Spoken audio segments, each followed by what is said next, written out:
नीलेशदयापात्रं धीभक्त्यादिगुणार्णवं यतीन्द्रश्रवणं वन्दे रम्यजामातरं मुनिं लक्ष्मीनाथसमारम्भां नाथयामुनमध्यमाम् अस्मदाचार्यपर्यन्तां वन्दे गुरुपरम्परां यो नित्यमच्युतपदां भुजयुग्मरुक्मव्यामोहतस्तदितराणि तृणाय मेने अस्मद्गुरोर्भगवतोऽस्य दयैकसिन्धो रामानुजस्य चरणौ शरणं प्रपद्ये माता पिता युवतयस्तनया विभूतिः सर्वं यदेव नियमेन मदन्वयानाम् आद्यस्य नः कुलपतेर्वकुलाभिरामं श्रीमत्तदङ्घ्रियुगलं प्रणमामि मूर्ध्ना भूतं सरश्च महदाह्वय भक्तनाथ श्रीभक्तिसारकुलशेखरयोगिवाहान् भक्ताङ्घ्रिरेणुपरकालयतीन्द्रमिश्रान् श्रीमत्पराङ्कुशमुनिं प्रणतोऽस्मि नित्यं श्रीधन्विपुर्यां वृषभे विशाखे आत्रेयवंशोद्भवसात्विकाग्र्यां श्रीचोलसिंहाद्रिगुरुक्तमन्त्रं श्रीरङ्गनारायणमाश्रयामः नीलातुङ्गस्तनगिरितटी सुप्तमुद्बोध्य कृष्णं ताराद्यं स्वं श्रुतिशतशिरसिद्धमध्यापयन्ति सोच्छिष्टायां स्वजनिदलितं यावराकृत्य भुङ्क्ते गोदा तस्यै मम इदमिदं भूयये वास्तु भूयः अन्नवयल पुதுவை ஆண்டாளரங்கற்கு பன்னு திருப்பாவை பல்பதியம் இந்நிஷையாடு பாடி கொடுத்தாடு நற்பாமாலை பூமாலை சூடி கொடுத்தாளை சொல்லு சூடி கொடுத்த சுடர் கொடியே தொல்பாவை பாடியருளவல்ல பல்வரையாய் நாரினி வேங்கடவர்க்கென்ன விதி என்ன விமாற்றம் நான் கரவா வண்ணமே நல்கு கதவைகளபின் சின்ன காரம் சேதம் துன்போம் அறிவொன்றுமில்லாதாய் குலத்து ஒந்தன்னை பிறவி பிறந்தனை புண்ணியம் ஞாமுடையான் குறைவொன்றுமில்லாத கோவிந்தா உந்தன்னோடு வேறு நமக்கெங்கொழிக்கவறியாது அறியாத பிள்ளை ஹரோ மந்தினால் உந்தன்னை சிறுபேறு வைத்தனமம் சீரியருளாதே இறைவாமி தாராய் பாறை ஏலோரெம்பாவாய் ஆண்டாளு திவ்ய திருவழிகளே சரணம் అస్మద్ గురుభ్యో నమః. ప్రియ భగవద్బంధువులారా, ఈ తిరుప్పావై అనేటువంటి దివ్యానుభవం లోపల దాదాపుగా మనం చివరి పాచడానికి మనం చేరుకున్నాం. కరవైగల పెన్షన్ కాణం షేరు దున్బోమ్ అనేటువంటి ఒక అద్భుతమైనటువంటి పాశురం. చివరి పాచనం ఎందుకంటున్నామంటే దీని తర్వాత రేపు ఉండేటువంటి శాస్త్రమాల పాశురాలు అని చెప్పి అంటారు. వాటిని తిరుపావైని మనం స్థూలంగా ఒక 4 భాగాల కింద చేసుకోవచ్చు. ప్రధానంగా 2 భాగాలు. ఎటువంటి అంటే పూర్వార్థం అని ఉత్తరార్థం అని చెప్పని. పూర్వార్థం లోపల అది 2 భాగాలు. ఎట్లా 2 అంటే మన సౌలభ్యం కోసమే మొత్తం తిరుపావ మొత్తం ఒకటే ప్రబంధం. అయితే మొట్టమొదటి 5 పాసురాలు అదొక సెట్, అదొక భాగం అనుకుందాం. అందులో మనం భగవంతుని వైపు చక్కగా ఎలా తిరగాలి, స్వామి అసలు యొక్క స్వరూపం ఎలా ఉంటుంది, భగవత్ స్వరూపం అంటే ఇలా ఉంటుందని ఆంధ్ర తల్లి మనకు చెప్పింది ఆవిడ. అది ఒక 5 పాసురాలు. అది మనం భగవంతుడి వైపు తిరిగేటువంటి దశ, మళ్ళేటువంటి దశ. దీని తర్వాత ఉండేటువంటి 10 పాసురాల లోపల దాన్ని మనం భగవద్ ఆశ్రమ దశ అంటాం. అది 2వ భాగం. దీంతో పూర్వ భాగం మనకు అయిపోయింది. దీని తర్వాత ఉత్తర భాగం లోపల ఇది 2 భాగాలు కనుక అనుకున్నట్టయితే నాయకనాయ నుంచి కూడా మనకు ఈ కరవైగల వరకు కూడా భగవద్ అనుభవ దశ అని చెప్పని అంటారు దీన్ని. ఇది ఒక భాగం. దీని తర్వాత చివరి భాగం ఏదైతే ఉందో అది శిత్తుంశురాలే వెంకక్కడ అనేటువంటి పాశురాలు అవి.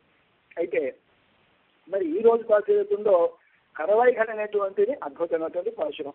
నాయకన నుంచి మనం ఆరంభం చేసుకున్నాం. అక్కడ అందులోపల వారి భవనానికి చేరుకున్నటువంటి ఆ గోపికలు ఆ యొక్క స్వామి వారి యొక్క శయన సౌందర్యాన్ని, తర్వాత భగవాన్ యొక్క నయన సౌందర్యాన్ని, దాని తర్వాత గమన సౌందర్యాన్ని చక్కగా వీక్షించారు గోపికలు.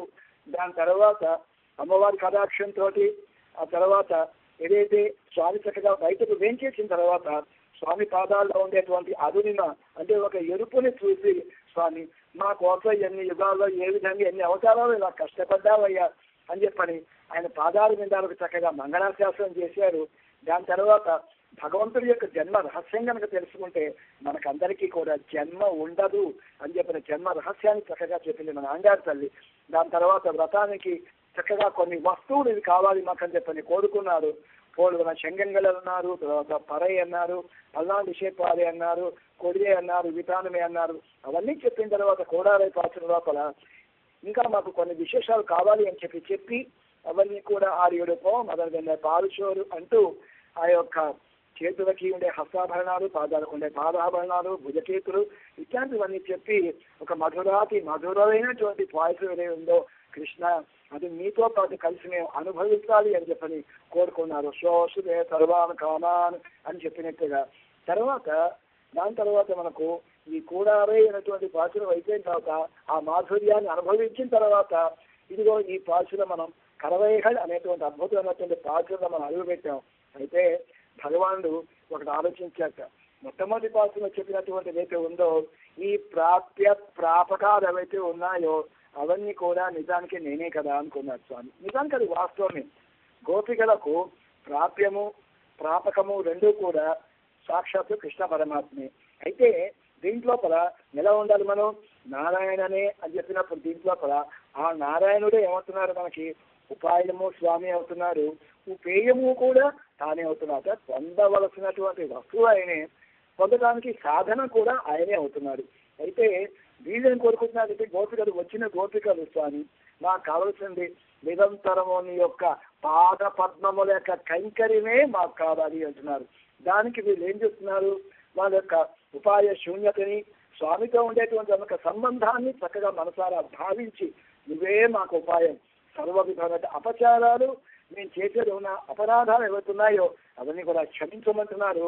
మాకు కావాల్సింది నీ నిత్య కైంకర్యమే అని అంటున్నారు. అయితే స్వామి అంటున్నారు, ముందుగానేమో మీరు మార్గశిష్యమాతో ఉన్నారు, దానికి పరికరాలు అడిగారు, మరి తర్వాత వస్త్రాభరణాలు అవన్నీ అడిగారు. అయితే కృష్ణ పరమాత్మకి వాళ్ళ యొక్క హృదయం తెలుసు.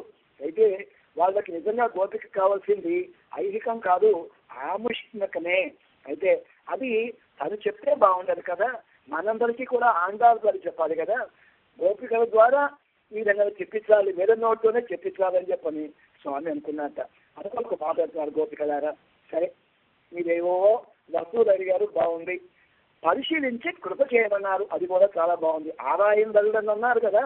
అయితే పరిశీలిస్తే చక్కగా విచారిస్తే ఇదిగో ఇవి పొందటానికి, ఈ వ్రత ఫలాన్ని పొందటానికి మీకంటూ ఒక అధికారం అంటూ ఉండాలి కదా. ది మోస్ట్ ఎసెన్షియల్ క్వాలిఫికేషన్ అంటూ ఏదో ఒకటి మీ దగ్గర ఉండాలి కదా.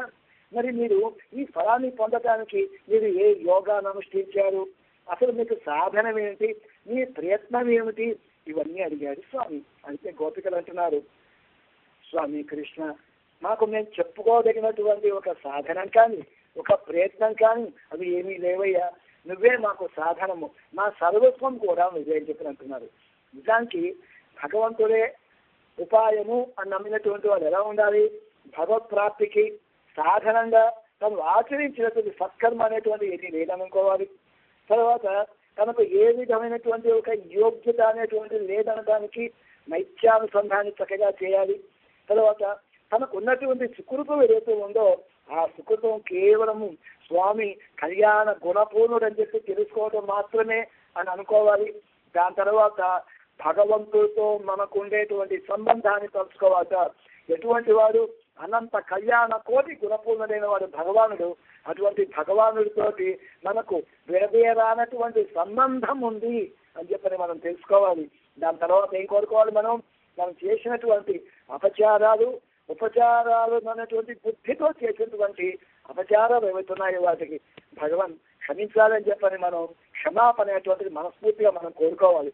తర్వాత నువ్వే మాకు ఉపాయమై ఫలాన్ని గ్రహించేవాడు నువ్వేనయ్యా, అది నువ్వే మాకు అనుగ్రహించాలని చెప్పని కోరుకోవాలట. అయితే దీంట్లో కూడా ముఖ్యంగా మనం తెలుసుకోవాల్సి ఏంటంటే ఇందులో కూడా వీళ్ళు గోపికలు తమకు ఉపాయ శూన్యత నైత్యానుసంధానాన్ని వీళ్ళు అయోగ్యతని కూడా విన్నవిస్తున్నారు. ఎలా ఉంటుందంటే మనకి ఇక్కడ ఆనాడు విభీషణుడు రామచంద్రుడి దగ్గరికి వెళ్ళాడు, శరణాగతి కోరి వెళ్ళాడు. వెళ్ళిన వాడు నేను చాలా యోగ్యుల్ని, ఫలానా లంకాధిపతి అయినటువంటి రావణాసుడి తమ్ముడిని, ఇంత గొప్ప ఐశ్వర్య సంపన్నుండి అని చెప్పని ఆయన చెప్పలేదు. వెళ్ళినప్పుడు ఏం చెప్పాడు ఆయన? నేను చాలా అయోగ్యుడినయ్యా, అది నీ యొక్క కరుణ గనక మా మీద ఎవరైనా ప్రసరించినట్టయితే దేవుడు వారు దాసుని అనుగ్రహించవచ్చు అని ఒక మాట అన్నట్ట. ఇదిగో నా యోగ్యత ఇది అని చెప్పి అన్నాడు. ఏమన్నారు తెలిసిన? రావణో నామ దుర్వృత్త రాక్షసో రాక్షసేశ్వర సస్యాహమనుజో భ్రాత విభీషణముపస్థిత అని చెప్పని విజ్ఞాపన చేశాడు. అంటే ఎలా ఉందో తెలిసిన చక్కగా నైత్యానుసంధానం చేశాడు విభీషణుడు. ఏమంటాడు? రావణో నామ దుర్వృత్త. రావణుడు అంటే అసలు వారి పేరే ఒక భయంకరమనం.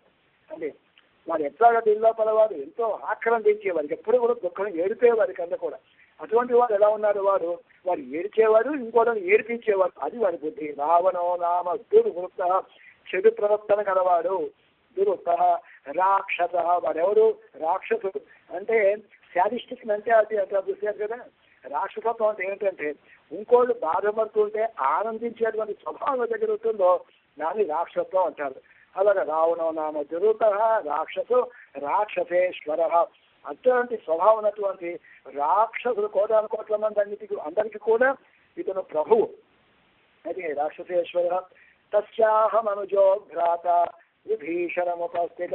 అట్లాంటి వాడికి నేను సోదరులున్నాయా, కాబట్టి నా యోగ్యత ఎటువంటిది ఉంటుందో నువ్వే గుర్తించి నువ్వే ఆలోచించవచ్చు స్వామి అంటున్నాడు. అంటే పిల్లలకి యూనిఫామ్ కోసం అని చెప్పని బట్టలు తీసుకుంటాం. ఎక్కడ మన యూనిఫామ్కి ఒకటే క్లాత్ ఉంటుంది. అయితే ఆ క్లాత్ లోపల, ఆ వస్త్రం లోపల మీరు ఎక్కడ చింపినప్పటికీ, ఎలా ఏం చేసినప్పటికీ కూడా ఆ ముక్కంతా కూడా ఒకే లక్షణం, ఏ ముక్కైనా ఒకే లక్షణం ఉంటుంది. ఇదిగో ఆ విధంగా చెప్పాట. అయితే మన యామరాచార్య వారు ఉన్నారు, మహానుభావుడు ఆయన. ఆయన మనకు అద్భుతమైనటువంటిది ఒక స్తోత్రాన్ని ఇచ్చారు ఆయన. ఆ స్తోత్రాన్ని మనం ఏమంటాం? అన్ని స్తోత్రాల కంటే గొప్పది ఆ స్తోత్రం. దాన్ని ఏమంటాం? స్తోత్ర రత్నం అంటాం. 600 స్తోత్రాలు అంటాం. తర్వాత మనకు స్తోత్ర రత్నం అని దాన్ని అంటాం. అందులో చక్కగా చెప్పారు. అమర్యాద క్షుద్ర ప్రశోభో వంచన పర పాటిష్ట నృశంస, తర్వాత ఇంకా ఇట్లాంటివన్నీ కూడా మొత్తం చెప్పారు. అంటే ఏంటి? దాసుడి దగ్గర నిన్ను పొందటానికి ఏ విధమైనటువంటి అర్హతలైనటువంటి వాడినయ్యా నేను అని చెప్పి నిత్యానుసంధానం చేశారు యామరాచార్య అంటారు మహానుభావుడు. తర్వాత ఇంకోటి మన భగవద్రామాంజు ఉన్నారు. శరణాగతి లోపల, ఆ శరణాగతి గద్య లోపల ఓం భగవన్నారాయణాభిమతానురు అని చెప్పి మొదలుపెట్టినటువంటి భగవద్రామాంజుల వారు సర్వామశేషత క్షమస్వ అని చెప్పని స్వామి ఈ యొక్క దాసుని మొత్తం అంతా కూడా ఏతున్నదో అంతా సర్వాన్ని కూడా ఎవరు వారే క్షమించాలి అని చెప్పిన ప్రార్థన చేశారు. అయితే మన ఆళ్వాళ్ళు ఎవరుతున్నారో భక్తిలో పరిపూర్ణంగా మునిగిపోయినటువంటి మహానుభావులు ఆళ్వాళ్ళు, వాళ్ళని మించినటువంటి భక్తులు ఈ ప్రపంచంలోనే మనకెవరు కూడా కనపడరు. అంతటి మహానుభావులు వాళ్ళు కూడా నైత్యానుసంధానాన్ని చక్కగా చేశారు. నమ్మాడు వారు అంటారు నోం విలేన్ ఒన్నూర విలేన్ అంటారు. అంటే దాసుడు చేసుకున్నటువంటి నోములు కానీ ఎటువంటి కూడా ఏమి చేయలేయ్యా, ఏ నోము కూడా నేను నోచి ఉండలేదయ్యా, కేవలం మీ అనుగ్రహం మాత్రమే అంటారు. కులంగళ వీరండు ఒందిలేని ప్రపంచంలో కొన్ని కులాలు అంటూ ఉన్నాయి. త్రైవనికులు అంటారు, బ్రాహ్మణ క్షత్రియ వైశ్యులు అని చెప్పని. అటువంటి కులాల్లో ఏ కులాల లోపల కూడా గొప్ప అగ్రవర్ణాలు నేను జన్మించిన వాడిని కానయ్యా, అటువంటి వాడు నేను అది కూడా చెప్పడానికి వీల్లేదు అని చెప్పని అంటారు. అంతేకాకుండా మరొక మహానుభావులు ఉన్నారు. ఆయన చెప్పినేమో నమ్మాడు వారు.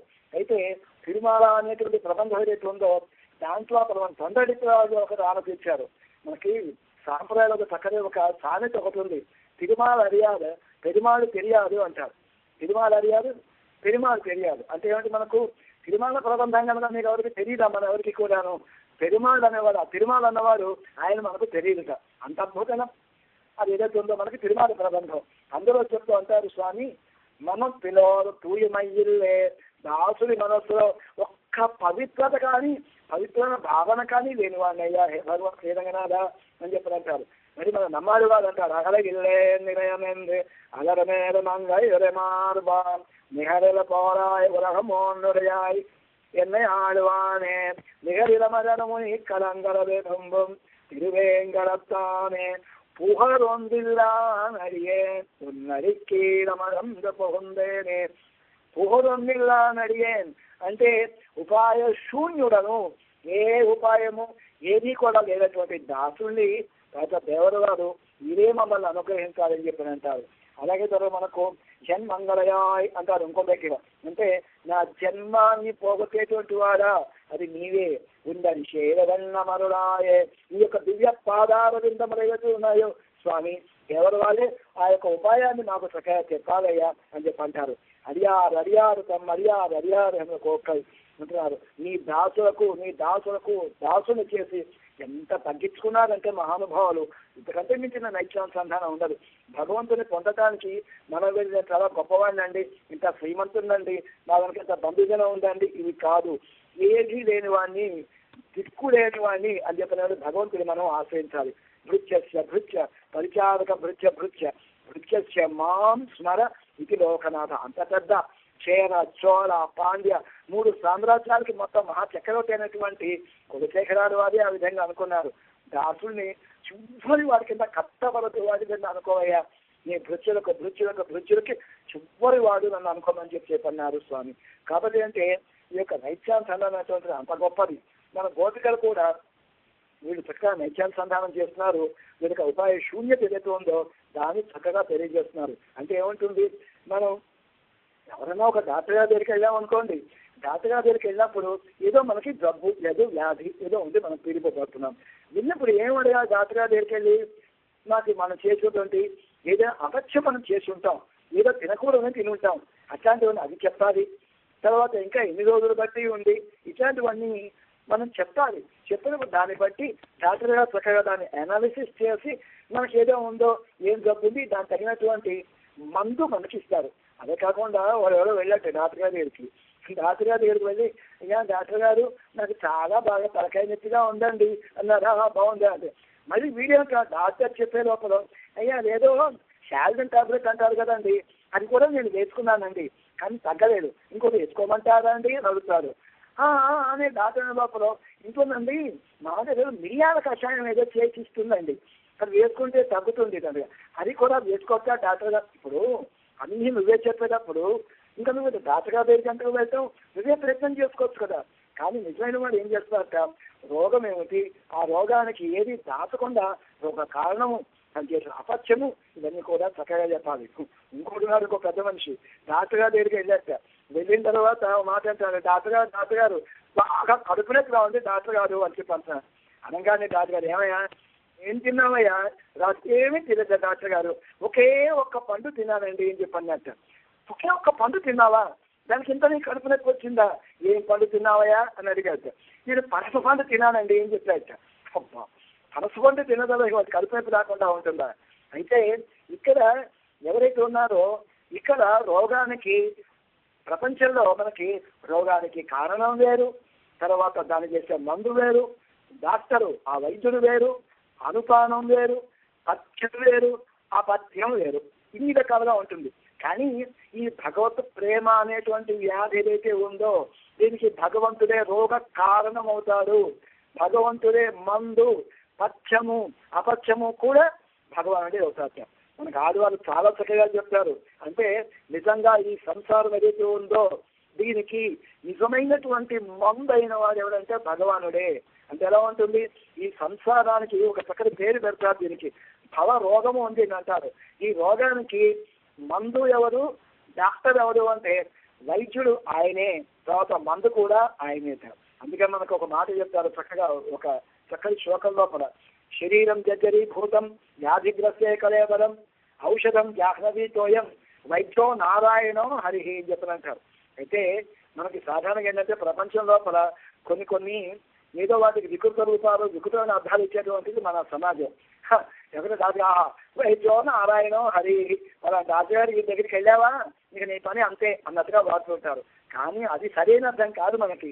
ఎప్పుడైతే ఈ ప్రపంచం లోపల ఒక వ్యాధి వచ్చింది, ఇక తగ్గదు అనుకున్నారు, ఇక లాభం లేదండి ఇంటికి తీసుకెళ్ళిపోండి అని చెప్పారు.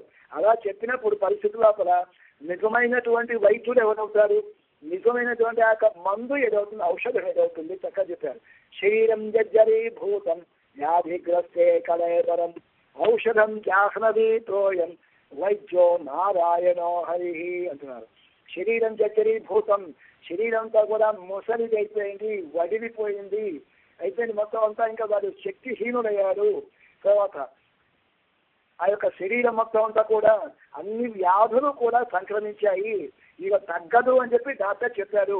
అటువంటి సందర్భం లోపల నిజమైనటువంటి మందు ఏమవుతుంది అంటే ఔషధం జాహ్నవీతోయం, జాహ్నవి తోయం అంటే గంగాజలం అంతే కదండి. ప్రాణాలు పోయేవాడు ఎవరైతే ఉంటారు కాస్త గంగనీరు తీసుకొచ్చి పోయిరావు అని నోట్లో అంటాం కదా.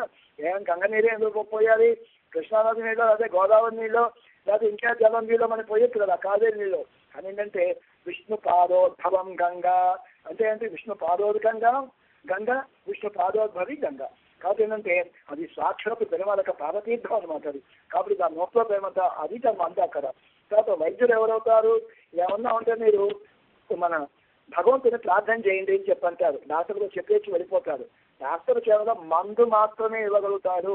కానీ ప్రాణం పోసేవాడు, ప్రాణం ఇచ్చేవాడు భగవానుడు అక్కడే. అయితే ఇక్కడ గొంతు లోపల గంగనీరు పోస్తారు.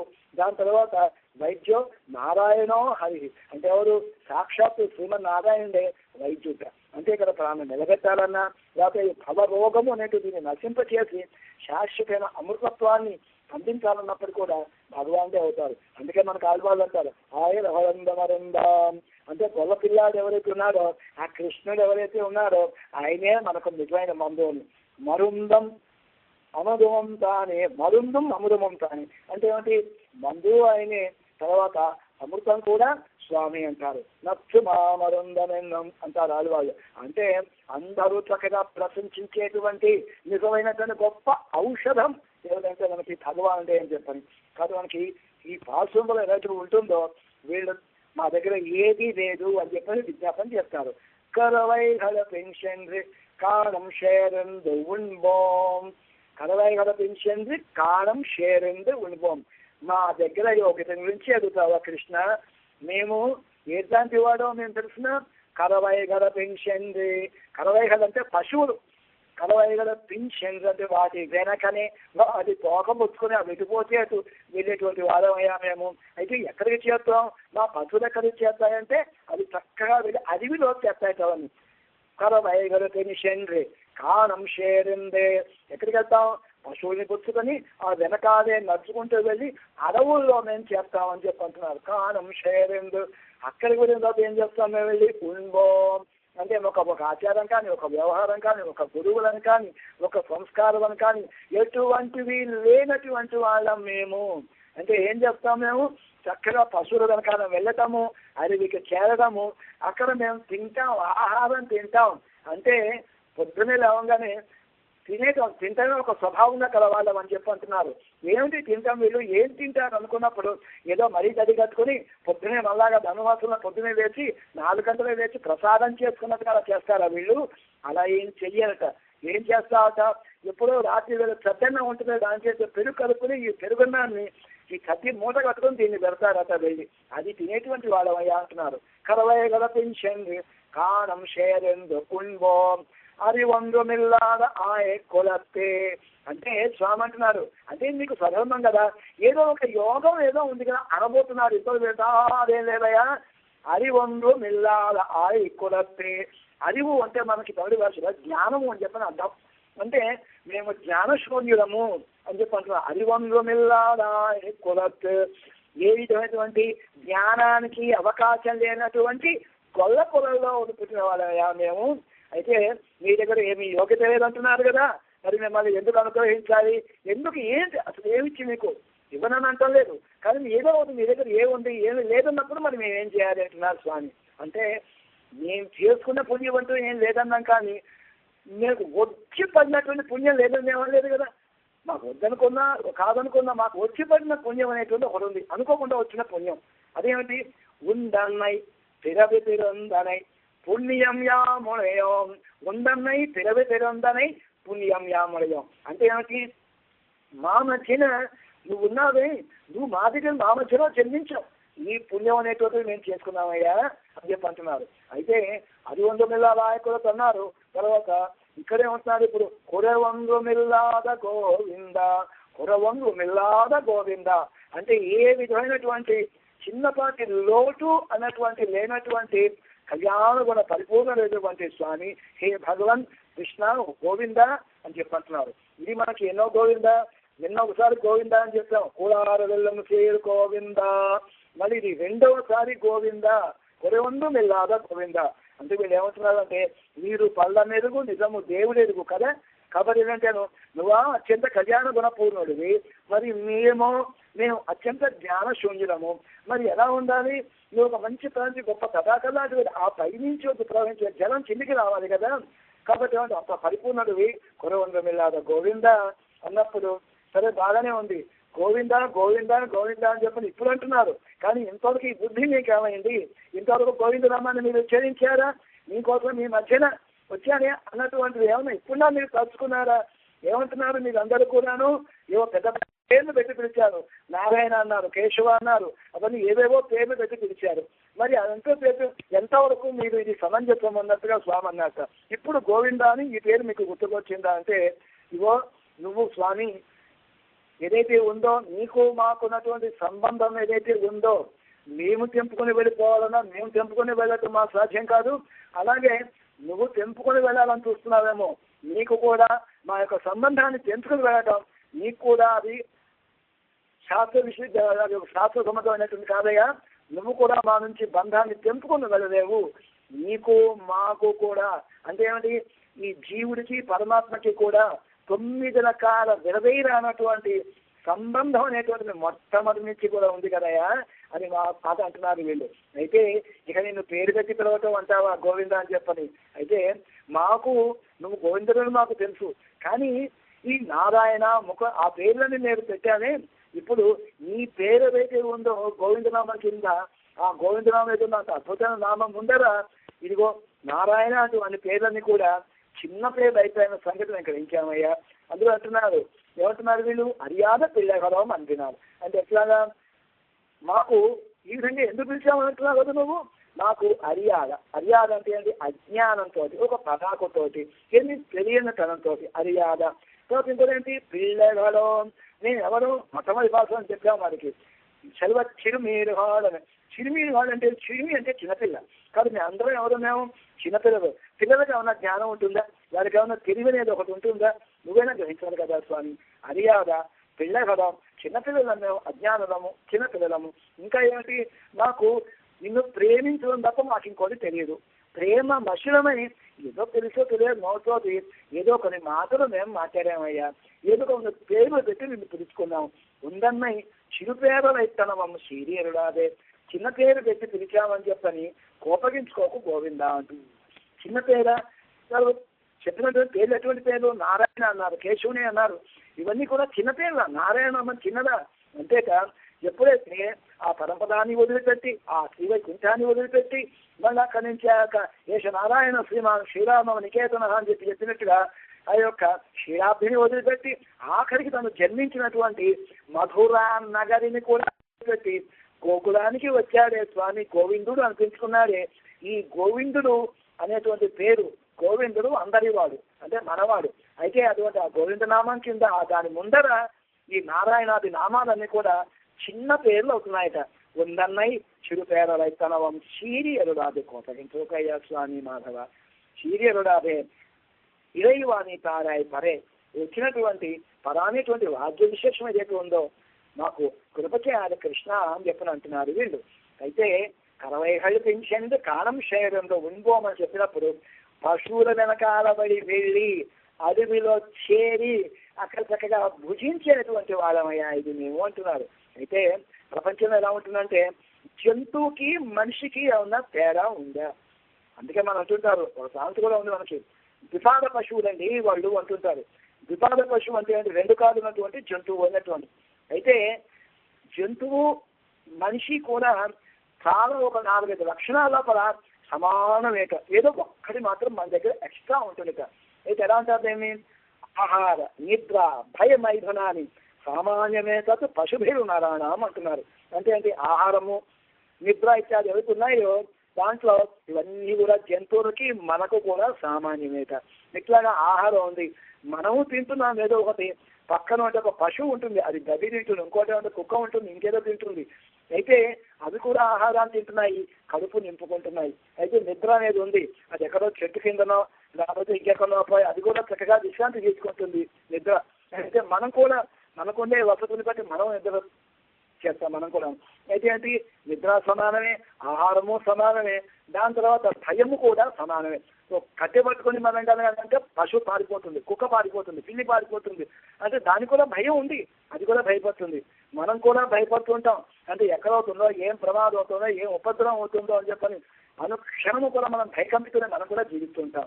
అలాగే ఒక జంతువు, ఒక కుక్క కూడా పిల్లలు కంటుంది, అది కూడా తర్వాత పశువు పిల్లలు కంటుంది.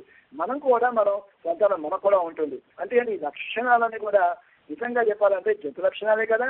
అయితే మరి జంతువుకి మరి మనిషికి ఏమిటి తేడా అంటే జ్ఞానం నరాణం అధికో విశేష, జ్ఞానేన హీన పశుభే సమానం అంటుంది మన శాస్త్రం. అంటే ఏమిటి, మనుషులకి జ్ఞానం నరాణం అధికో విశేష అంటే ఇది ఒక్కటి బుద్ధి, ఇంటలెక్ట్, జ్ఞానం ఏదైతే ఉందో ఇది ఎక్కువ పెట్టాక. ఈ జ్ఞానం కనుక వీరికి లేదా వీరు కూడా పశువుతోటి సమానం అని చెప్పాను. జ్ఞానం ఏంటి, మనకి జ్ఞానం ఎన్ని రకాలుగా ఉంటుంది అంటే సామాన్యంగా ఉండే ప్రపంచ జ్ఞానం ఒకటి, తర్వాత మళ్ళీ చక్కగా ఉన్నటువంటి సైన్స్ టెక్నాలజీ ఆ జ్ఞానం అది. అంతేకాకుండా మరొక జ్ఞానం ఎలా ఉంటుంది అంటే అసలు మనం ఎందుకు జన్మించాము, ఏం చేయబోతున్నాము అనేటువంటిది.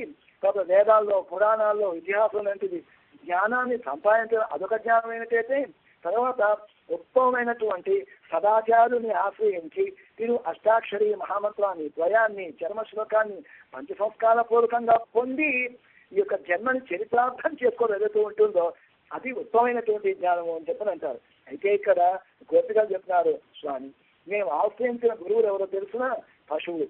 మేము ఉండేటువంటి గురుకుల వాసం కూడా ఎటువంటి గురుకుల వాసం తెలుసా, అది అడవి. అక్కడ చేరి మేము చేసేది ఈ హరినామ సంకీర్తనం కాదయ్యా. అక్కడ చేరి మేము చేసేది ఏముంది, శరీర పోషణానికి మేము చేసేటువంటిది అదేంటో భోజనం అక్కడికి వెళ్ళి మేము చేసేటువంటిది. నిజంగా గురువులు ఉన్నవాళ్ళని ఎవరిని ఆశ్రయించాలి, ఆచార్యులు ఉన్న వాళ్ళని ఎవరిని ఆశ్రయించాలి అంటే వంశము, మంచి వంశం ఉండాలి, మంచి చక్కటి విద్యావంతులై ఉండాలి, మంచి వృత్తం అంటే ఒక క్యారెక్టర్ ఉన్న వాళ్ళని మనం ఆశ్రయించాలి. అయితే ఆచారంగా ఉండాలి, జ్ఞానవృద్ధులు కావాలి, క్షీణవృద్ధులు కావాలి, వయోవృద్ధులు కావాలట. అంటే జ్ఞానవృద్ధులు అంటే నమాలి వాళ్ళగా ఉండాలి, చిన్న వయసు ఉన్నప్పటికీ కూడా గొప్ప జ్ఞానం ఉన్న జ్ఞాన పరిపూర్ణ కింద ఉండాలట. క్షీణవృద్ధులు కావాలట. ఎట్లా అంటే మన భగవద్రామానుజులు వంటి వారు మహా గొప్ప హై క్యారెక్టర్ అటువంటి క్షీరవృద్ధులు కావాలి. తర్వాత వయోవృద్ధులు కావాలి. మన తిరుమర్శాలు వారు ఉన్నారే, అష్టాంగంలో 5,000 సంవత్సరాల పైగా ఉన్న మహానుభావులు వారు, అటువంటి వయోవృద్ధులు కావాలి.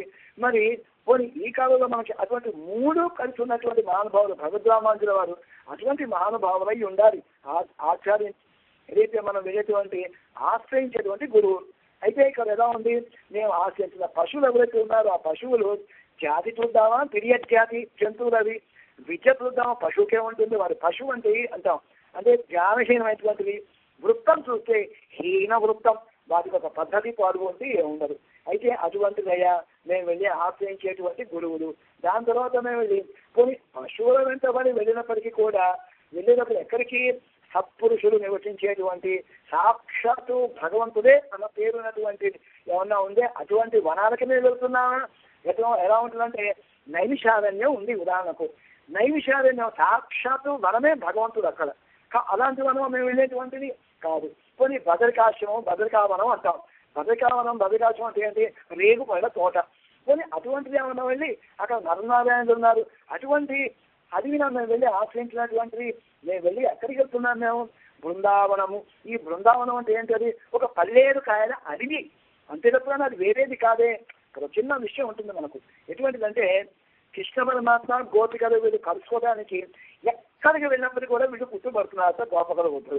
వీళ్ళకి రకరకాలైనటువంటి వీళ్ళకి నిబంధన, వీళ్ళు అక్కడ కలుసుకోవడానికి వీల్లేదు, ఇక్కడ కలుసుకోవడానికి వీల్లేదు.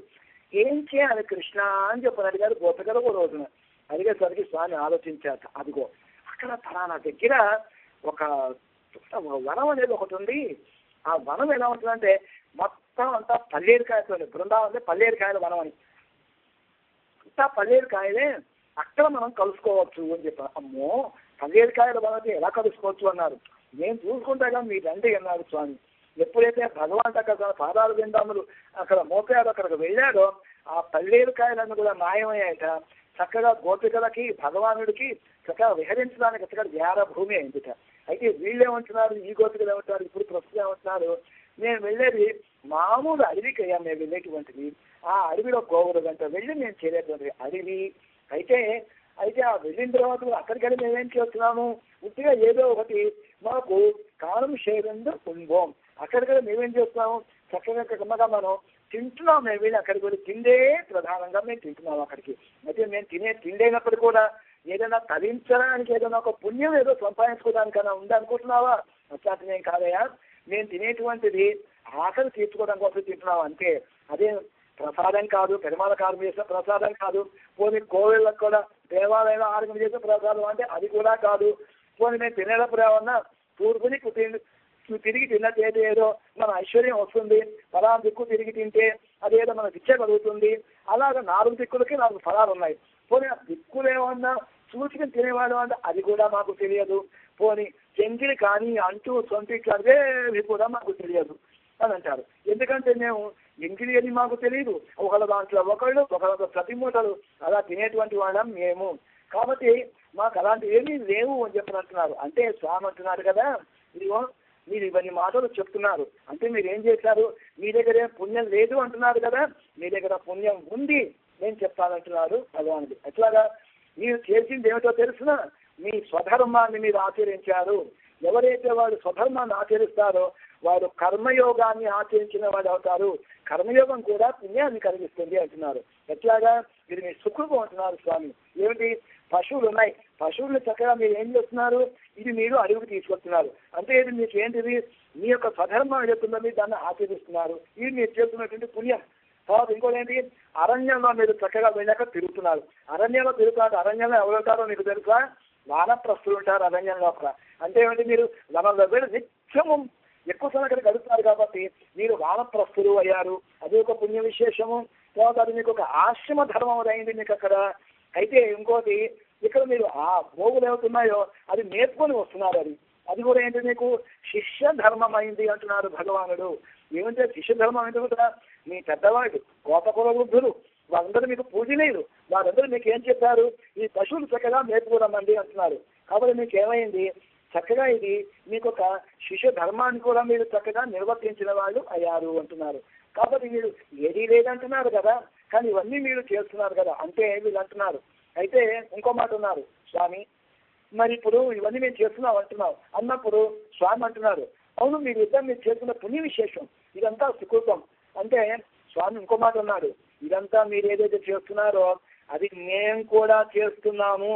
పశువులను తోలుకోవటం అని మేము చేస్తున్నాము. దాని తర్వాత అరణ్యంలో ఏమిటో అది కూడా మేమే చేస్తున్నాము. దాని తర్వాత ఇంకోటి ఏం చేస్తున్నాం మేమది, మేము కూడా ఎంగిలి మంగళం చూడకుండా మేము తింటూనే ఉన్నాం కదా. ఎందుకంటే కృష్ణుడు ఏం చేస్తారట, అడవికి వెళ్ళినప్పుడు కత్తి ఇస్తుంది యశోదమ్మ, చక్కగా తలపాగా తిరుగుతాడు, దాంట్లో నిమిరిపించాలని చూపిస్తాడు. దాని తర్వాత ఏం చేస్తారు స్వామి అంటే ఈ నడుము దగ్గర గుడ్డకి ఏదైతే ఉంటుందో వేణువులు చక్కగా అందులో చెక్కుతారు. చెక్కిన తర్వాత స్వామి చక్కగా ఒక చేతిలో చక్కటి చేతదన్న ముద్ద చెంగల్వ పూదండ బంగారు మొదతాడు పట్టు దట్టి అన్నట్టుగా చక్కగా ఏం చేస్తారట, ఒక చక్కటి ఈ వెన్న చక్కగా పెరుగుని కలిపినటువంటి చక్కటి కమ్మటి ఆ ముద్ద చేతిలో తీసుకుంటారట. అందులో ఒక్కొక్కళ్ళు ఒక్కొక్క చేతిలో ఒకరు ఆవకాయ ముక్క, ఒకరు మాగాయ ముక్క, ఒక నిమ్మకాయ ముక్క, ఇంకోటి ఉసిరికాయ ముక్క, ఊరగాయ తెచ్చుకుంటారట. ఒక్కొక్కరు వాళ్ళ చేతిలో స్వామి తన చేతిలో పెట్టుకొని దాన్ని చక్కగా నాకుతూ ఆరగిస్తారట. మళ్ళీ ఎన్ని చేతితో దాన్ని మళ్ళీ చీకుతూ ఉంటారట. దేన్ని? నాకు ఊరగాయ ముక్కని. అలా చేస్తున్నప్పుడు కృష్ణ మరి నాకు కూడా పెట్టవా అని అడిగినప్పుడు తినండి అని చెప్పని ఈ ముద్ద వాళ్ళకి పెడుతూ ఉంటారు. పెట్టినప్పుడు అబ్బా ఎంత కమ్మగా ఉందో కృష్ణ, మరి మా అమ్మ కనిపించింది ఇది కూడా చూడు కృష్ణ అని చెప్పని వాళ్ళు కూడా ఇలాగే ఇంటికి తింటున్న వాళ్ళు ఈ ఉచ్చిష్టాన్ని తీసుకొచ్చి స్వామి కూడా పెడతారట. ఆయన కూడా తింటారు. అబ్బా ఎంత బాగుందో అని చెప్పని ఆయన కూడా ఆనందిస్తూ దాన్ని తింటారట. వింటున్నారా మీరు? ఇది ఏదైతే ఉందో ఇది మీ ఉచ్చిష్టంగా ఇవన్నీ కూడా మీరు చేసినట్టుగా నేను కూడా చేస్తున్నాను కదా, దోషం ఎలా అవుతుంది అని చెప్పి అన్నాడు. మీ ఎంగిలి మంగళం అంటే దోషం ఎలా అవుతుందని. అయ్యా ఒక మాట చెప్పవా, మీకు జ్ఞానాధికులైన వాడు మీరు, ఏమీ తెలియని వాళ్ళం మేము. అయితే జ్ఞానాధికులు ఏం చేసినప్పటికీ కూడా అది వాళ్ళకి దోషం కలిగించదు. తేజో విశేషమైన ప్రత్యవాయో నా విద్యతే అని కదా శ్రాద్ధం. మనకి శాస్త్రం ఏం చెప్తోంది? తేజో విశేషమైన ప్రత్యవాయో నా విద్యతే. అంటే చెప్పవాళ్ళు మహాత్ములు ఏం చేసినట్టయితే వాళ్ళకి అది ఏది చేయనటువంటి దోషాన్ని అవజ్ఞానం అనేది కలిగించదు అని చెప్పారు. పులి ఉందండి, చాలా పులి ఉంది. ఆ పులికి చక్కగా వాతలు ఉంటాయి. పులికి వల్ల ఉంటే వాతలు ఉంటాయి, మచ్చలు ఉంటాయి కదా. ఆ చూసి ఒకరు ఏం చేశాక ఇంకో జంతువు దాన్ని నేను కూడా పులిగానే ఉండాలని చెప్పని నక్క వడ్డీలో వాతలు పెట్టుకునిట. వాతలు పెట్టుకున్నా మచ్చలు వచ్చి నక్క అంటారు తప్ప పులి ఏం చెప్పని అందరు కదా. కాబట్టి పులి పులే, నక్క నక్కే. మరి మేమే కదా స్వామి నువ్వెక్కడా అని చెప్తాను అంటున్నారు. అన్నప్పుడు ఈ జన్మలో చేసుకున్నటువంటి ఏదో పుణ్యం మీరు ఉందో లేదో అది పక్కన పెడదాం. కానీ జన్మలు అనేక జన్మలు గడిచాయి కదా, జన్మాంతంలో చేసుకున్నటువంటి సత్కర్మ అనేటువంటి మీకు అదేదో ఉండి ఉంటుంది అని చెప్పని మరొక మాట అన్నారు స్వామి. ఎట్లాగా ధర్మవ్యాధుడు ఉన్నారు, ఎంత గొప్ప ధర్మ నిమిత్తులో మీకు అందరికీ తెలుసు కదా. అలాగే అడవుల్లో ఏది దొరికితే అది తిని చక్కగా తిరిగేటువంటి వాడు జగభరతుడు అనేవాడు ఉన్నారు, మీరు వినే ఉండొచ్చు. గొప్ప జ్ఞాని ఆయన, అటువంటి వాడు. అలాగే మీకు ఈ జన్మలో లేకపోవచ్చు, కానీ జన్మాంతర జ్ఞానం అనేది ఉండొచ్చు. అలాగే ఒక జన్మతోటి హీనకులంలో పుట్టిండవచ్చు, మీరు హీనకులం అంటున్నారు, అయితే అలాగే జన్మలో హీనకులంలో పుట్టిండొచ్చు విదురుడు మహాశయుడు, మరి ఆయన ఎంత గొప్ప జ్ఞానాధికుడు. అలాగే శబరి ఉంది, హీన జాతి శబర జాతి చెందినటువంటిది, అయినప్పటికీ కూడా చక్కగా వెంకటపల్లి చక్కగా పెట్టి రామచంద్రుడు నప్పించిందే. కాబట్టి మీకు ఈ జన్మలో లేకపోవచ్చు, కానీ మీకు జ్ఞానం అనేది ఏదో ఒకటి ఉండొచ్చు. జన్మకు ఎన్నో జన్మలు వచ్చేటువంటి జ్ఞానం అనేది మీ దగ్గర ఉండొచ్చు కదా అంటే వీళ్ళు అంటున్నారు. అది వందు నిల్లాద ఆయకున్నట్టు జ్ఞానానికి ఏ విధమైన అవకాశం లేనటువంటి గొల్ల కులంలో పుట్టినట్టు వాళ్ళం మేము. ఒక అరివందు మిల్లాద ఆయకులత్తు ఏ విధమైనటువంటి ఒక్క కొంచెం పాటి జ్ఞానం కూడా లేనటువంటి ఒక గొల్ల కులంలో పుట్టిన వాళ్ళమయ్యా మేము అని చెప్పన్నారు. అన్నప్పుడు మరి కృష్ణుడు అంటున్నాడు, మరి మీకు కర్మయోగమా ఏదేదో శూన్యం లేదని మీరే చెప్తున్నారు, జ్ఞానయోగ్యమా ఆ జ్ఞానయోగం కూడా మీకు మృగ్యము ఏది లేదు.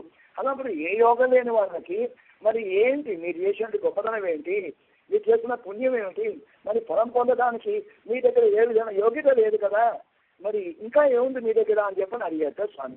ఎట్లా చేయమంటారు అనే ఒక ప్రశ్న వేశారు. అన్నప్పుడు నేను చేసుకున్నటువంటి పుణ్యం అనేటువంటిది ఏది లేదు అని చెప్పన్నాం, కానీ మా దగ్గర వచ్చి పంట పుణ్యం అనేటువంటి లేదని మేము చెప్పలేదే, అలాంటిది ఒకటి ఉంది అంటున్నారు. ఆయ కొలత్తే ఉందన్నై పిరవి పెరుందనై పుణ్యం యామర్యం, ఒక పుణ్యం మాత్రం ఒక సుఖత మాత్రం మా దగ్గర ఉందయ్యా. ఎటువంటిది ఏ విధమైనటువంటి జ్ఞాన సంబంధమే అసలు జ్ఞాన గంధవే లేనటువంటి మా గోపవంశమున నువ్వు జన్మ ఎత్తావే, ఆ పుణ్యం మాత్రం మా దగ్గర ఉంది. నువ్వే మా యొక్క సిద్ధ పుణ్యము, అంటే మేమేం ప్రయత్నం చేయకుండానే మా మధ్య పుట్టి పాలు పెరుగు పెరిగినటువంటి పుణ్యం ఏదైతే ఉందో ఆ పుణ్యం ఉంది. మాలో ఒకరుగా మమ్మల్ని నిన్ను పొందినటువంటి పుణ్యం అనేటువంటిది మా ఇది అని చెప్పంటారు వీళ్ళు. అయితే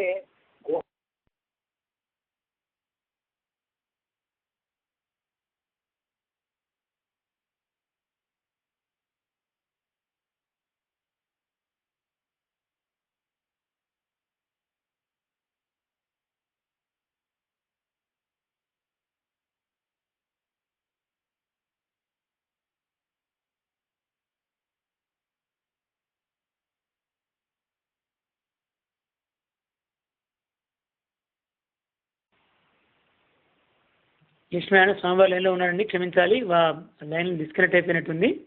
నేను మళ్ళీ కలుపుతూ డిస్కనెక్ట్ అయింది, మళ్ళీ కలిపాను స్వామివారిని. ప్రారంభించండి రెడీ. ఏ విధమైనటువంటి ఒక జ్ఞానము లేనటువంటి కులలో పుట్టామని చెప్పని అంటున్నారు కదా మీరు. అది వంద మిల్లాలో ఆయ కులత్తు అని చెప్పినప్పుడు మరి మీకు కర్మయోగమా లేదంటున్నారు, జ్ఞానయోగమా మృత్యం.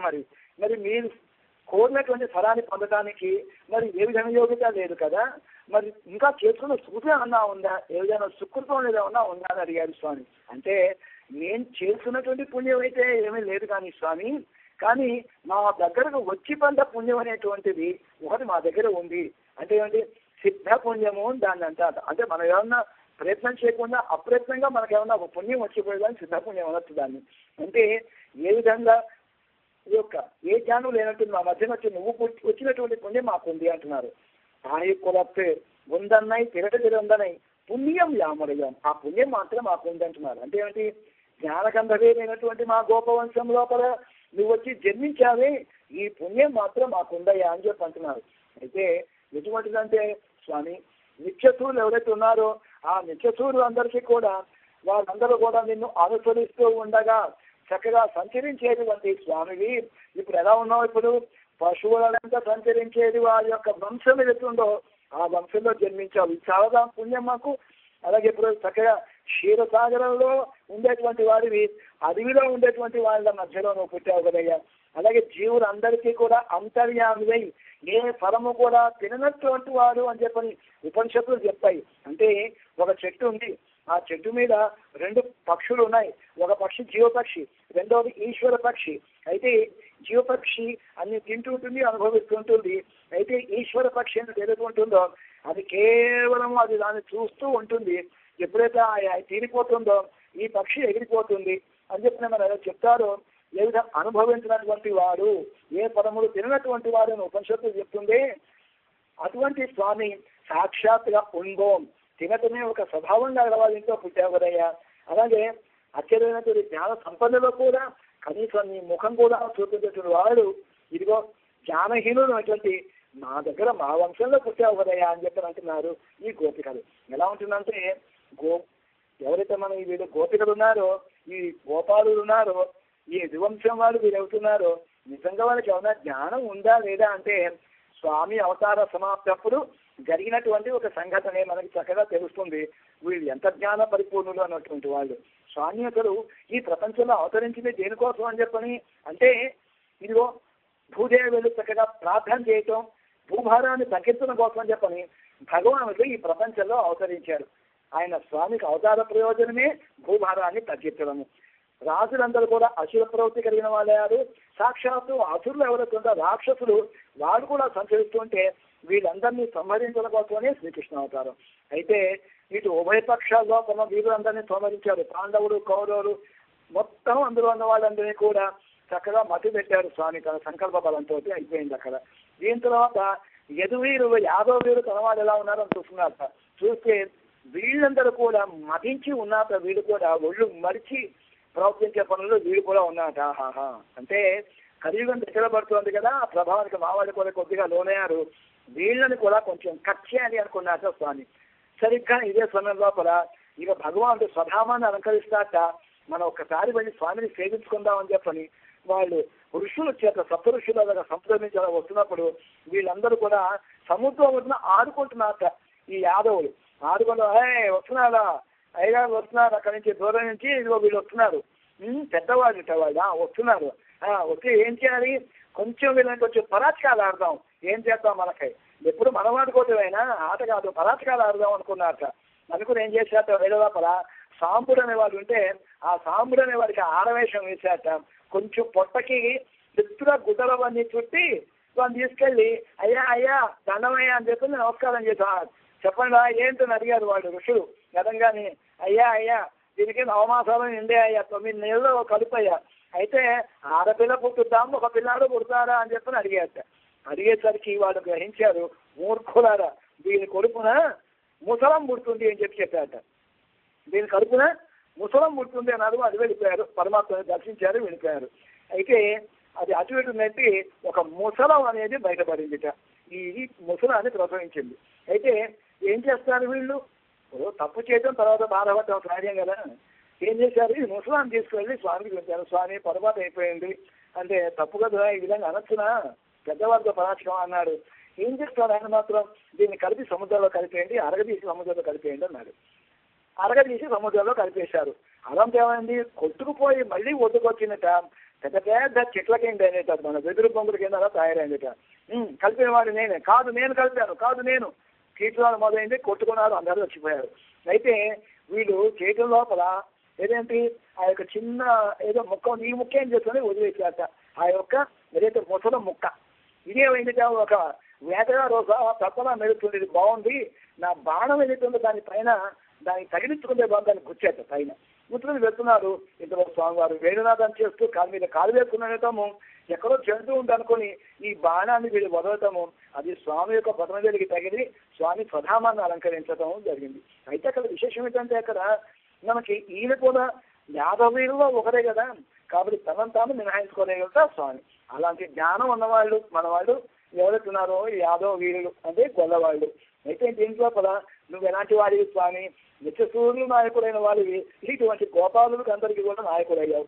అంటే లోకమంతా కూడా నిన్ను పొందాలని కోరుతున్నారు, మరి నువ్వు మా గోపవంశాన్ని కోరుకుని మా మధ్య అవతరించావు కదా స్వామి అని చెప్పి అంటున్నారు. అంటూ కురవందు నిల్లాద గోవింద, నువ్వు కళ్యాణ గుణ పరిపూర్ణుడు అయ్యా, అందుగురించి ఏంటంటే నీ నుంచి మాకు లభించాలి ఏదైనా కానీ. మేమా కింద ఉన్నవారు పైన ఉన్నవాళ్ళు ఉంటున్నారు. అంటే ఎలా ఉంటుందంటే భగవంతుడికి అనేక కళ్యాణ గుణాలు ఉన్నాయి కదా, అందులో పరిపూర్ణుడు స్వామి. సౌందర్యానికి కొరత లేదు, సౌశీల్యానికి కొరత లేదు, సౌరభ్యానికి కొరత లేదు, వాత్సల్యానికి కొరత లేదు. అబ్బా అన్ని అనంత కళ్యాణ గుణం పరిపూర్ణమైన వాడు స్వామి. కాబట్టి ఏంటంటే నేను చేసుకున్న పుణ్యం అంటూ లేదయా. నిజంగా పుణ్యం అనేటువంటిది నిన్ను పొందడానికి అడ్డం పడుతుంది.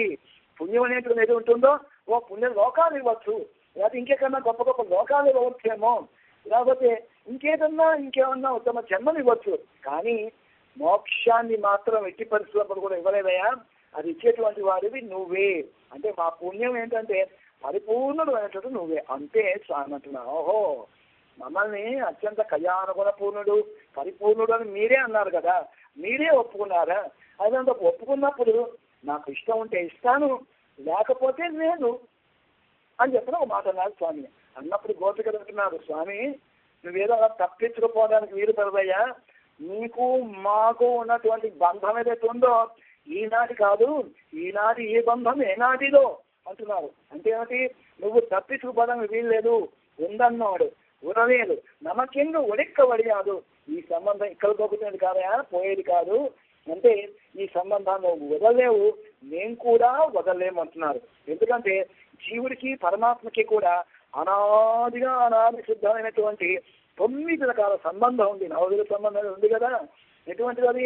పితాపుత్ర సంబంధము, రక్షక సంబంధము ఉన్నాయి కదా. ఇటువంటి 9 ఉన్నాయి కదా. అంటే తల్లివి నువ్వే, నీవే తల్లివి, తండ్రివి నీవే, నా తోడు నీరు నిజమూర్తి కృష్ణ అన్నట్టుగా పితాపుత్ర సంబంధము, రక్షక సంబంధం. నువ్వు గోవర్ధనగిరి పర్వతాన్ని ఎత్తినప్పుడు ఏమన్నా గుర్తు తెచ్చుకో.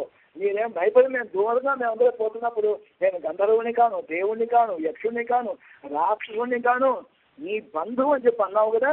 కాబట్టి ఏంటంటే అది గుర్తు తెచ్చుకోవయ్యా. నీకు మాకు రక్షక సంబంధం ఉంది. గోవిందాభిషేకం అన్నట్టు ఉందో ఆ గోవిందాభిషేకం నీకు జరిగింది మాతోటి. శేష సంబంధం ఉంది నీకు మాతోటి.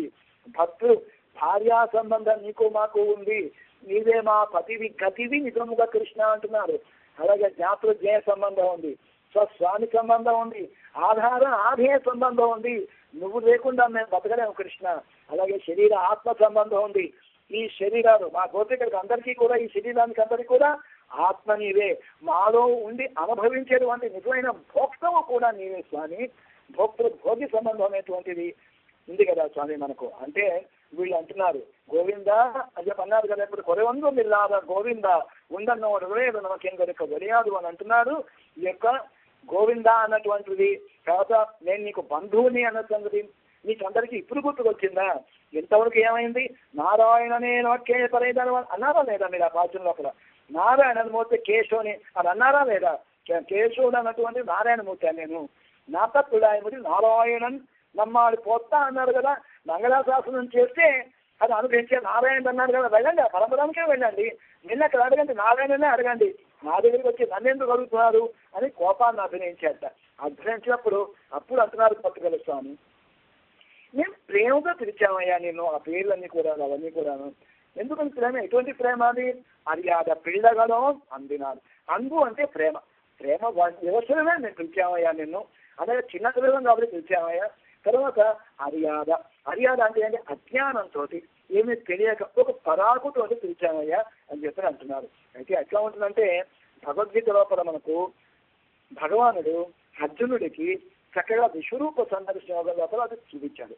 ఈ చూపించడానికి ముందు అర్జునుడికి చక్కగా చెప్పాడు, నాయన అర్జున ఎక్కడన్నా కానీ ఏదన్నా కానీ ఒక తేజో విశేషం కల్పించిందనుకో, మమ తేజవంశ సంభవం చెప్పని గుర్తుపెట్టుకో, నా నుంచే వచ్చింది అని చెప్పాను.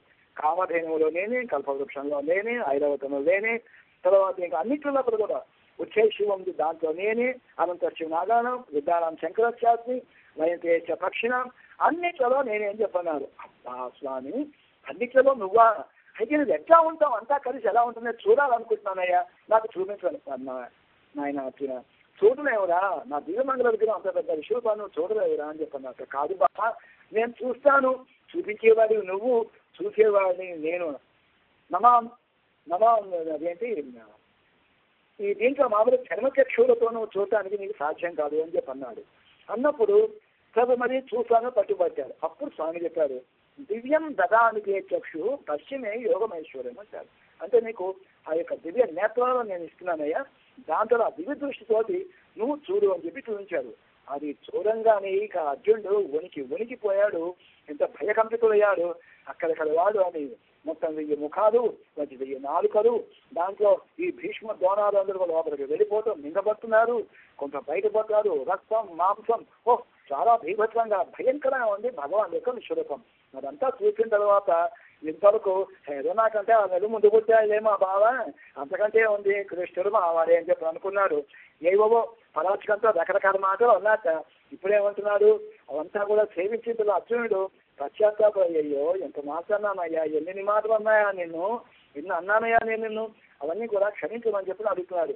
ఏమంటున్నాడు, సఖేతి మత్వా ప్రసభం యదుక్తం, హే కృష్ణ, హే యాదవ, హే సఖేతి అజానత మహిమానంత వేదం మయా ప్రమాదాత్ ప్రణయేన వాపి. కొన్ని చెప్పాడు ఇందులో. అంటే ఇట్లా సఖేతి మత్వా ప్రసభం యదుక్తం అంటే నేను ఏవో ఒక మాటలు ఏదో తెలుసో తెలియకో అన్నాను, ఈ నోటికి వచ్చిన మాట్లాడానయ్యా. ఏం మాట్లాడాను, హే కృష్ణ అన్నాను. కృష్ణ అంటే ఏమిటి, ఓ నల్లనివాడా నల్లవాడా అని చెప్పని. ఎవరున్నాను అసలు రంగు పేరుతో అని చెప్పి దూషించండి. నువ్వు చాలా నల్లగా ఉన్నావు అంటే ఎంత కోపం వస్తుంది, కర్రవడా అని తెచ్చినట్టే కదా, కృష్ణ అని పిలిచాను నిన్ను. లేకపోతే హే యాదవ, యాదవ అంటే ఆయనకి పేరు లేదా, వేరే పేరు లేదా కృష్ణుడికి, లేదా ఇంకేదైనా పేరు పెట్టి పిలవచ్చు కదా, అలా పిలవకుండా యాదవ అన్నారు. అంటే కులం పేరు చెప్పి దూషించినట్టే అయింది. కృష్ణ అన్నాను, యాదవ అన్నాను, సఖ అన్నాను. సఖ అంటే స్నేహితుడు, అరే ఒరే అంటే అలా రారా పోరా, అరే తొరై అన్నట్టుగా అనమాట. అనేది అది కూడా నేను అన్నాను. ఇవన్నీ ఎందుకన్నా తెలిసిన అజానత, అజానత అంటే అజ్ఞానం వల్ల చెప్పానయ్యా. తర్వాత ఇది అజానత మహిమానంత వేదం, నువ్వు ఇంత గొప్పవాడు అని చెప్పి నాకు తెలియదయ్యా. తర్వాత ఇంకోటి ప్రమాదాత్ అంటే అండి పరాకు మూలంగా అజానత మహిమానంత వేదం మయా ప్రమాదాత్, ప్రమాదాత్ అంటే ఏదో పరాకు మూలంగాను. తర్వాత ప్రణయేన, ప్రణయం అంటే ఏంటంటే నీ మీద ఉండేది ప్రేమతోటి స్నేహంతో, తర్వాత అతి స్నేహం ఉంటుంది దాంతో చెప్పానయ్యా అని చెప్పి నాకు మాట అన్నాడు. అని చెప్పి అది ఎలా ఉందో ఆనాడు అర్జునుడు ఎలాగైతే పశ్చాత్తాపడ్డారో ఇంచుమించుగా ఇప్పుడు వీళ్ళు కూడా మేమేమంటున్నారు, అరియాద పిల్లగలం అందినాలు, ఏదో అర్జునటువంటి పిల్లలమయ్యా, మేము ఏదో ప్రేమతో పిలిచాము, ఒళ్ళు మరిచి మేము పలికామంటున్నాం. అరియాద పిల్లగలం అందినాలు ఉందన్నై చిరుపేదలత్తనవం సీరి ఎరుడాదే అంటే ఉందన్నై చిరుపేదలైతనవం సీరి ఎరుడాదే అంటే చిన్న పేరు పెట్టి పిలిచామని చెప్పని కోపగించుకు నాకు గోవిందా అంటున్నారు. అంటే ఎప్పుడైతే భగవానుడు ఈ ప్రపంచం లోపల వచ్చి ఈ యొక్క నంద వ్రజం లోపల గోపకుల మధ్య పుట్టి పెరుగుతున్నారో, పెరిగినప్పుడు అదే గోవిందనామమే పెద్ద పేరు అయిందిట. ఈ యొక్క అదేదో ఉందో ఈ నారాయణ నామం కానీ తన అవతారం ఎక్కడి నుంచి వచ్చాడు, అవతారం మూలకంలో అయినట్టుంది అక్కడ పార్కలలో కానీ ఆ పరంపరటువంటి పేరు అన్ని కూడా చిన్న పేర్లు అయ్యాక. ఎందుకంటే భక్తవత్సలుడు అనిపించుకోవడం స్వామికి ఇష్టం, భక్త పరాధీనుడు అని చెప్పి అనిపించుకోవడం స్వామి ఇష్టం. ఆ పేరు ముందు ఆ పేరు అన్ని కూడా చిన్న పేర్లు అయ్యాక. ఎలా ఉంటుందంటే మనకు ఒక ఎవరో ఇద్దరు ఒక జైల్లో కలుసుకున్నారు, మంచి స్నేహితులు అయ్యారు. అయితే ఈ జైల్లో ఉన్నప్పుడు వీడికి ఏంటంటే ఒక పేరు ఇచ్చారు, ఒక బిళ్ళ అది ఇస్తారు వీడికి. ఆ బిళ్ళ ఇచ్చినప్పుడు వీడికి ఏమి ఇచ్చారు, ఆ బిళ్ళ వాడికి ఏముందంటే వీడికి జైల్లో ఖైదీ బిళ్ళ కదా 420 అని చెప్పి ఇచ్చారు. ఏదైనా అనంత 420 ఇలారా అనగానే అయ్యా అనుకుంటే బొచ్చి తీసుకెళ్లేవాడు, ఆ కూడి తినేవాడు, మొక్కలు తవ్వుకో 420 అనగానే వీడు వెళ్ళి చేసేవాడు. అయితే ఏమైందంటే కాలం కర్మం అన్ని కలిసి వచ్చాయి. సరే వీళ్ళిద్దరూ ఒకే గ్రామానికి చెందేవారు కదా, వెళ్ళిపోయారు. వెళ్ళిన తర్వాత వీడికి ఏమైంది, వాడెక్కడికో వెళ్ళాడు, వీడేమయ్యాడు వచ్చిన వాడు ఈ 420 గారు ఏమయ్యాడు, మెల్లిగా వాడు లోకల్గా అందరినీ కలిసి వాళ్ళు వీళ్ళు కలుపు నాయకుడు అయ్యాడు, మెల్లిగా ఎమ్మెల్యే అయ్యాడు. ఎమ్మెల్యే అయిపోయిన తర్వాత మంత్రి కూడా అయ్యాడు. మంత్రి అయిపోయిన తర్వాత వీడి కర్మనాది అదే ఊరికి ఏదో రిబన్ కటింగ్ వచ్చాడు, ఏదో జలాశయం అనే ఒక వాటర్ ట్యాంక్ కనుక ఓపెనింగ్కి వీళ్ళ దగ్గరికి వచ్చారు. వచ్చిన తర్వాత పెద్ద సభ, ఒక ప్రోటోకాలు, వాళ్ళు సైరన్లు ఇవన్నీ వచ్చాయి. వేదిక ఎక్కారు. మన మంత్రి గారు అని అందరూ అంటున్నారు. నా ప్రియమైనటువంటి పురజనులారా అని చెప్పి సంబోధన మొదలుపెట్టారు. ఈ పెద్ద మనిషి మొదలు పెట్టగానే వీడితో పాటు అంతలో జైల్లో కలుసున్నారే వారు చూశారు, రే ఎవరో కాదు వీడు మన పుల్లయ్య, వీడి పేరేంటి, వీడు 420 అని చెప్పినట్ట. కాదు వేరే 420 బాగున్నావా అని వేదిక దగ్గరికి అడిగారట. వాడికి ఎలా ఉంటుందండి, వేదిక మీద ఉన్నటువంటి మంత్రి గారికి వారికి ఆ పాత పేరు కానీ జైల్లో కలిసిన జీవితం కానీ అది స్మరించడం వీరికి ఇష్టం ఉంటుందా? లేకపోతే మంత్రి గారు ఫలానా హోంమంత్రి గారు అంటే వీడికి ఆనందం కలుగుతుందా? చాలా గిటగిటలాడిపోయాట, అవమానంతో కుంగిపోయాట. ఇంప్లిమెంట్గా మన కృష్ణ పరమాత్మ కూడా అలాగే ఉంది. అక్కడ పరమపదలాంటి జైల్లో ఉండి నేను స్వేచ్ఛగా వీళ్ళ మధ్యకి వచ్చి కష్టపదాధీనులు ఉన్న నా బిరుదుని నిరూపించుకుందాం నేను ఇక్కడికి వస్తే వీడు ఈ జైలన్నీ పెట్టి పిలుస్తున్నారే నాకు అనుకున్నాక స్వామి ఉందన్నై చిరుపేదలెత్తనం శీరులాదే ఇరైవాణి తారాయి పరై ఏదో రెంబావాయి స్వామి ఓకే మా మీద కృప చూపించవయ్యా. ఆ పరైనటువంటి రాజ్య విశేషం ఏదైతే ఉందో దాన్ని మాకు చక్కగా దాన్ని అనుగ్రహించవయ్యా అంటున్నారు ఈ అద్భుతమైనటువంటి ఈ పాసుల లోపల. అయితే ఈ పాసుల లోపల మనకి ఏపీ దేశాన్ని గురించి మనకు ఆందోళన వాళ్ళు చెప్పారు అంటే ఈ కరవైகள் మనం వెళ్ళి పశువుల వరకాలు వెళ్ళడము మీరు ఎక్కడికి వెళ్ళి బృందావనం అంటే అన్నారు. కాబట్టి ఈ పాసుల లోపల శ్రీ బృందావనం అని చెప్పి ఒక చక్కటి దివిదేశం అనేటువంటి దక్షిణాది లోపల అదే మనం ఉత్తర హిందుస్థానం లోపల ఆ బృందావనం అనేటువంటి దివిదేశం ఏదైతే ఉందో దాన్ని చక్కగా మన ఆంధ్రాన్ని తల్లి నిర్దేశించి చెప్పింది. అయితే ఈ పాసులం ఆల్మోస్ట్ మనకు ఒక చివరి పాసులం అన్నట్టుగా అనుకోవచ్చు. మనం కరవైగలు పెంచేందు ఇంత అద్భుతమైన పాసులం ఏదైతే ఉందో దీన్ని అందరం కూడా చక్కగా కలిసి దీన్ని అనుభవిద్దాం. అంటే వచ్చిన వాళ్ళు ఉంటారు, రాని వాళ్ళు ఉంటారు. వచ్చిన వాళ్ళు చక్కగా అనుభవిస్తారు చెప్పినప్పుడు, తర్వాత రాని వాళ్ళు కూడా ఉన్నటువంటి ఇదిగో ఇదే ఒక ఉపదేశం కింద అనుకొని ఈ చెప్పిన చిన్న ముక్కరికైనా చెప్తే మీరందరూ కూడా చక్కగా చెప్తే అది కూడా ఒక ఉపదేశం కింద అవుతుంది. జై శ్రీమన్నారాయణ. கரவைகள் கரவைகள் சென்று சென்று ஆனம் சேர்ந்து போம் அறிவொன்றுமில்லாத ஆயுக்குலத்து தன்னை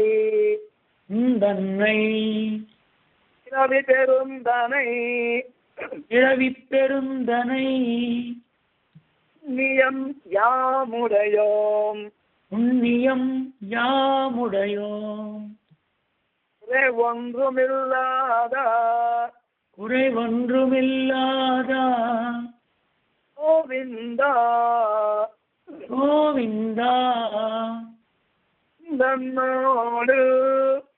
நன்னோடு உறவேலு நமக்கு இங்கொழிக்க ஒழியாது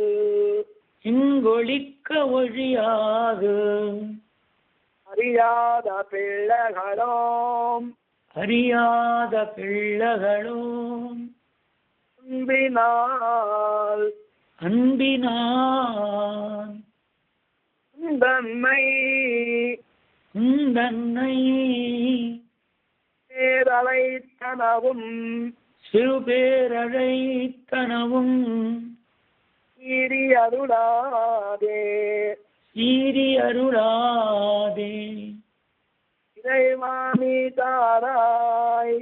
இறைவாணி தாராய் பறை